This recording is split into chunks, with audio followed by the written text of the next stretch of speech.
bumalik siya, musidlak sa silangan ug kasadpan.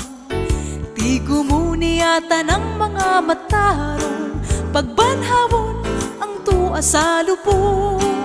Ug ang buhing paglayo sa kitaan, sa pagtagpo sa Ginoo Jesus. Pagkatahong palanong gisting puti, na magpuyong sa himaya.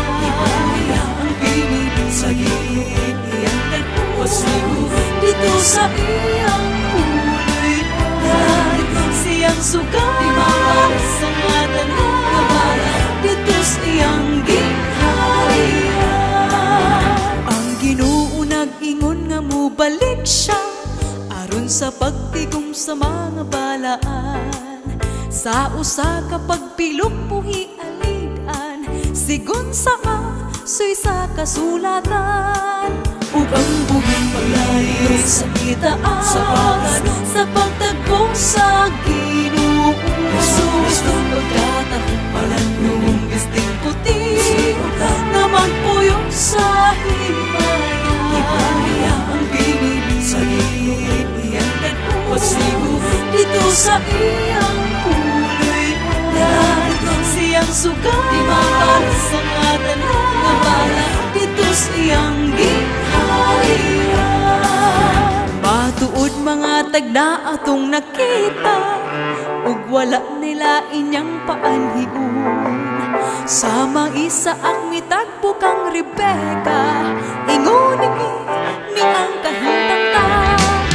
Ug ang buhing paglayo sa kitaan, sa pagtagpo sa Ginoo Jesus. Pagkatahong palanong gisting puti, na magpuyong sa himaya. Ang binibig sa gilid iyang nagpusigo, dito sa iyang puloy siyang sugat sa ngatan ng kabala, dito sa iyang gingharian. Sama sa kawatan ang pag-anhi niya, way mahibalo kung unsang orasan. Magbantay baya kay mahikalitan ka, ang panahon niya haduol na. Ug ang buhing paglayo sa kitaan, sa pagtagpo sa Ginoo Jesus. Pagkatahong palanong gisting puti, na magpuyong sa himaya. Ang binibig sa gilid iyang nagpusigo, dito sa iyang puloy siyang sugat